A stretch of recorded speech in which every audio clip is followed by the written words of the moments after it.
Salut les Moodooins, j'espère que vous allez bien, c'est Ben Moodoo et aujourd'hui on va apprendre à faire correctement sa ceinture.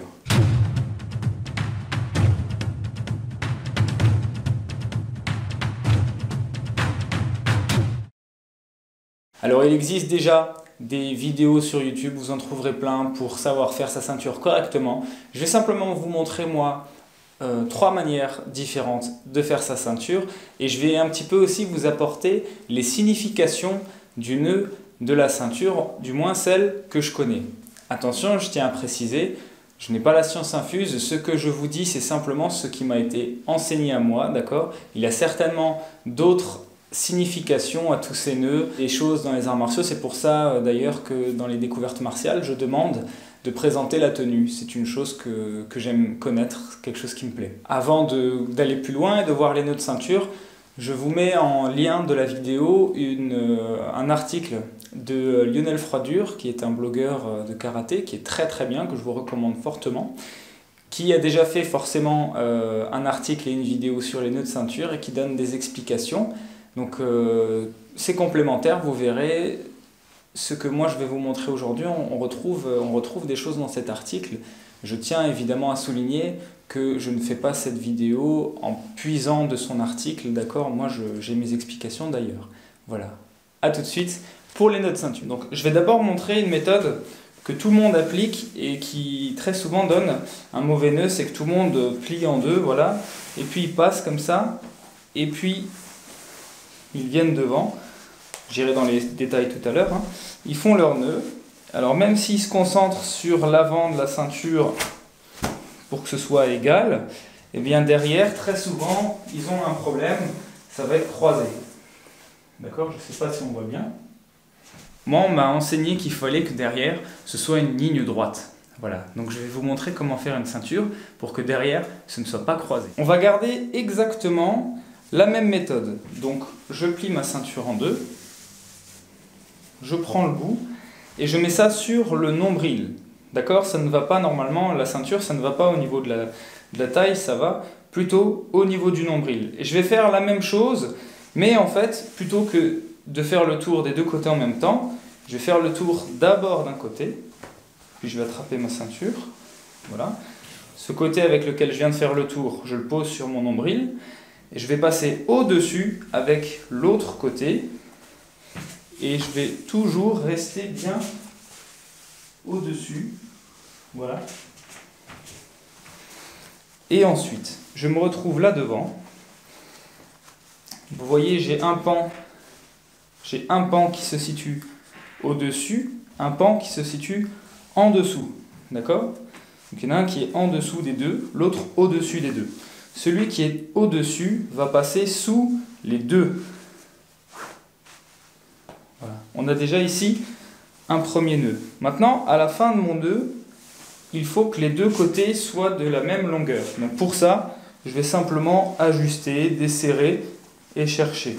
Donc maintenant que j'ai ajusté, j'ai un pan au-dessus, je le rappelle, un pan en dessous. Je vais croiser et le pan qui est en dessous, je l'entre simplement dans la boucle. C'est comme le début d'un nœud de lacet, hein, par exemple. Je l'attrape, et très important, quand je fais le nœud à la fin, je ne tire pas comme ça en diagonale ou à la verticale, carrément pas, sinon ça donne un nœud de ceinture qui fait n'importe quoi. Je passe dans la boucle et je vais tirer sur les côtés. Alors j'essaie de ne pas trop tortiller la ceinture. Je tire sur les côtés, un ou plusieurs coups secs. Voilà. Ensuite je laisse tomber et il faut que mes deux pans soient de la même longueur. Voilà. Évidemment, une fois qu'on a fait ça, on ajuste sa tenue et on est présentable. La seconde technique est légèrement plus complexe. Il faut déjà connaître la longueur de sa ceinture et du nœud de ceinture. Pour faire la deuxième technique, je vais prendre uniquement une extrémité de la ceinture et je vais poser sur le nombril à peu près à la longueur qui reste après le nœud. Je le tiens contre moi, je fais une fois le tour de la taille,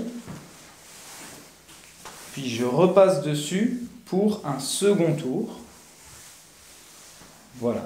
Et quand j'arrive ici, c'est exactement comme tout à l'heure, j'ai un morceau en dessous un morceau au-dessus. Celui qui est au-dessus passe sous les deux autres. J'ajuste.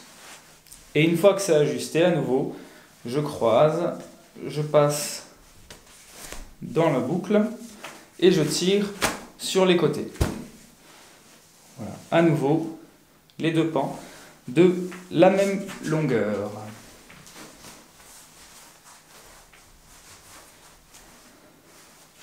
Donc, on veille à ce que le nœud soit correctement effectué. Les deux pans sont de la même longueur. Et quand on regarde derrière, il n'y a qu'une seule ligne. Maintenant, je vais parler des petites significations que l'on m'a apprises il y a maintenant un petit moment. La première, c'est concernant les pans qui sont égaux. En fait, on m'a appris que ça devait avoir la même longueur car il y a un côté qui représente le corps, un côté qui représente l'esprit. Et que les deux de la même longueur, les deux alignés, démontrent une harmonie entre le corps et l'esprit. L'harmonie entre le corps et l'esprit, ça s'explique très simplement. Si j'arrive au club et que je fais ma ceinture très vite, à l'arrache, que j'entre dans la salle, dans le dojo, dans le dojang, et que ma ceinture est faite n'importe comment, que les deux pans ne sont pas du tout de la même longueur, ça veut dire que je n'ai pas encore la tête à l'entraînement, je me suis trop dépêché, je ne suis pas en harmonie simplement avec ce que je suis en train de faire, je ne suis pas en train de vivre l'instant présent, puisque je suis trop à la hâte. Donc c'est une manière vraiment très basique d'expliquer ce petit phénomène.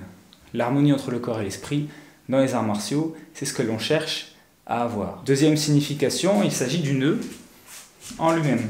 Donc deuxième signification, sur le nœud. Celle-ci, c'est de Philippe Montosi que je l'ai appris.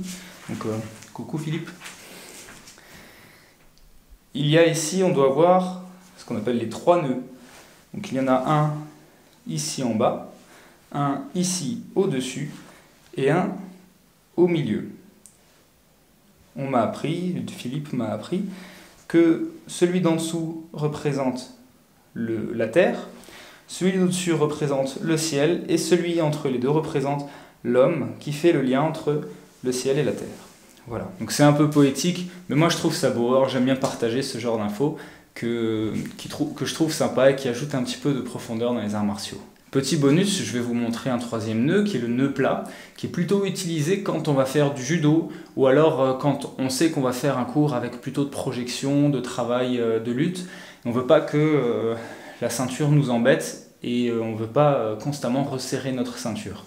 Pour le nœud plat, on va simplement revenir à l'étape précédente. Donc vous pouvez choisir, soit vous faites la version où on fait 2 tours de soi-même, ou alors la version où on pose au milieu et on fait une fois le tour. On revient en fait au même résultat, quelle que soit la version qu'on choisit. Quand on est ici, avant de finaliser le nœud, avec le pan qui est au-dessus, regardez bien, je vais le coulisser entre les deux morceaux de ceinture. Et dans cette boucle-là que je crée, je vais passer l'autre pan de ceinture et lui aussi le coulisser entre les deux boucles. Boum, ça paraît un peu cafouillis comme ça, mais quand tout ça c'est en place, je serre et voilà, j'ai un nœud plat. Un nœud plat, ça veut dire quoi? Ça veut dire que j'ai simplement pas les pans de ceinture qui sont devant moi et qui pendouillent, mais coincés contre moi. Voilà. Maintenant, et pour terminer, petite précision pour les personnes qui portent un debok en taekwondo, parce que j'en vois beaucoup qui ne savent pas correctement s'habiller avec le debok. Et quand on ne sait pas s'habiller avec le debok, on regarde Ben Moudou. Donc, simplement, l'avant de la veste doit aller au-dessus de l'arrière de la veste. Donc là, j'ai séparé. Je vais mettre... Il y en a trop qui simplement laissent le debok comme ça, avec l'arrière ici, l'avant là. Ce n'est pas du tout ce qu'il faut faire. On tire l'arrière et on passe l'avant au-dessus. Boum, boum. Et la ceinture qui vient coller ça. Donc j'ai bien l'arrière en dessous de l'avant de la veste. C'est très important, on fait ça des deux côtés.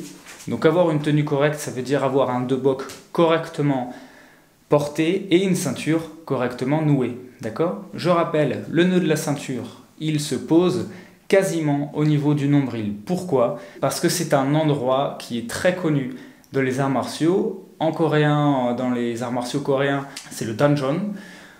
En karaté, dans les arts martiaux japonais, le point très connu, hara. C'est une sorte de puits d'énergie, si vous voulez. Et le fait de nouer la ceinture sur ce point, il se dit que ça nous aide à utiliser cette énergie, voilà, tout simplement. Il est très important d'avoir une tenue correctement portée, une ceinture correctement nouée, par rapport à ses partenaires et par rapport à soi-même. On respecte sa tenue, on se respecte soi-même, on respecte la discipline. Donc quand on entre dans une salle, on a une tenue correctement portée et une ceinture correctement nouée. C'est déjà la fin de cette vidéo, merci à vous de l'avoir regardée, j'espère qu'elle vous a plu, qu'elle vous aura aidé ou peut-être même appris quelque chose.